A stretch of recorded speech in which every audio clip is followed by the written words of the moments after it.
Hello family and friends, Patrick here, wishing you a Merry Christmas. I wanted to give you a little video of how to make Grandma Rossmann's caramel corn.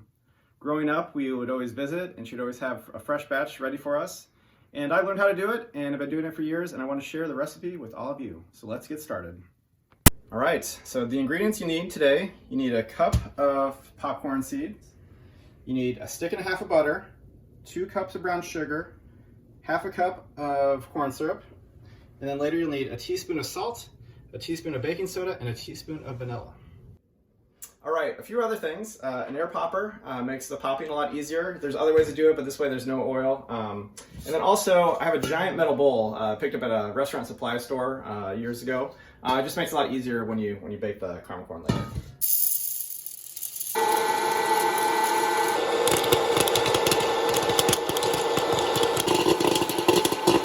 That's what a cup of popcorn seed looks like. It's all popped. So one other step that I always do that's important, not every seed's gonna pop, so you wanna make sure when you do the caramel corn you don't have any of those seeds left in there. So I could go through this, make sure we get rid of all the seeds. The easiest way I think is just kind of scooping it with your hands, going through the bowls, and then the seeds should fall in the bottom, and then you'll capture a lot of those the ones you don't want.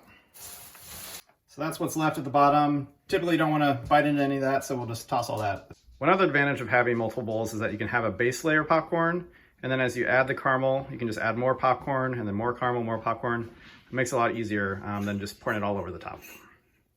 Okay, so here is the butter, the brown sugar, and the corn syrup. So we'll just bring that up and get it to a boil, and then we'll boil it for 5 minutes.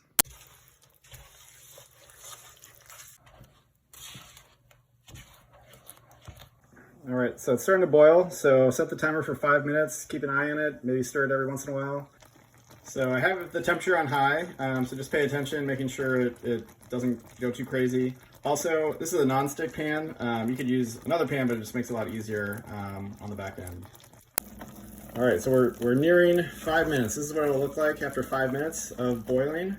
And now the fun part, we're gonna add the salt, and then we add the vanilla, and then the baking soda. When we do this, it starts to give a kind of a chemical reaction. So you're going to stir it quickly, get it mixed in.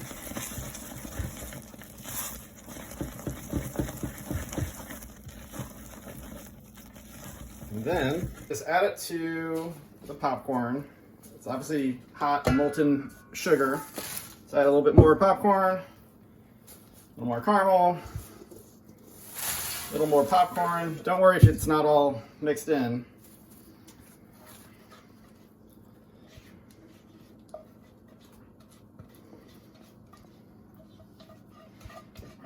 You want to make sure you get all that caramel goodness in there. And then add the rest of the popcorn.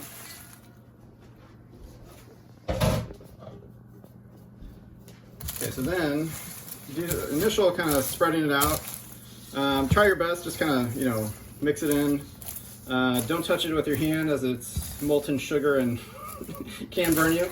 And don't feel like you need to get everything coated. So what we're going to do next is we're going to put it in the oven and we bake it about 45 minutes total, but we'll take it out about every 10 minutes and give it another kind of little quick stir around. So as we stir each time, the pockets of caramel will get mixed in, the popcorn will get covered, and we'll have a nice caramel corn at the end of the day.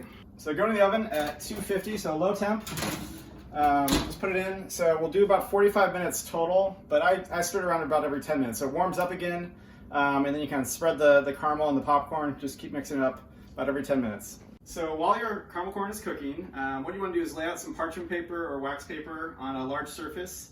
That way, when you take the caramel corn out of the oven, eventually you'll want to cool it off, dump it all out, and spread out so it doesn't stick together. All right, so it's been about 8 minutes, so we'll just take it out.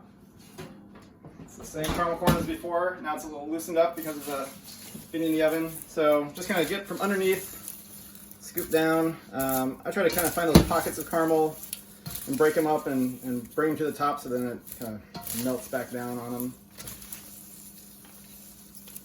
Doing your best. Don't stress because you'll just keep doing this. I said every 10 minutes, but sometimes I get impatient. I'll just do it again. So just do the same thing. Just mix it up. Kind of scoop from the bottom, scoop and fold. The bowl's gonna be hot, obviously. Yeah, it's kind of, and as you can see, it's kind of getting more coated. It's kind of breaking up those pockets of caramel. All right, gonna take it out again. So this is the third time. So each time, once again, the caramel melts a little bit more, so it kind of makes it easier to do. I go from the bottom up, kind of scoop it, move it around, break up those pockets. All right, so about 40 minutes in.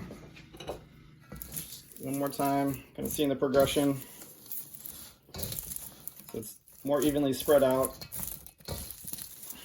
All right, so it's been 45 minutes. Give it one last kind of stir, and then we're gonna dump it on the table and let it cool off. So this is what it should look like after 45 minutes. So follow me. Just dump it out.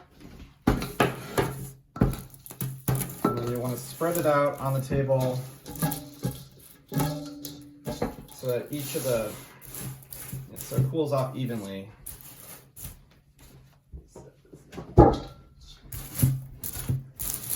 So once again, kind of break it up. And so this is going to cool it off and then harden up as well when it cools. So you don't want these giant clumps. You want to kind of break them up as you go. And obviously you guys don't have to work on it while it's still a little warm. So being quick, but you know, you got your time. And even too, when it does cool off, it's not hard to break it up a little bit more. You know, and if you want to use your hands, that'll probably be fine too. All right, so after you let it cool, the only thing left to do is to enjoy. So hopefully you found this useful. Try it out for yourself and have a Merry Christmas.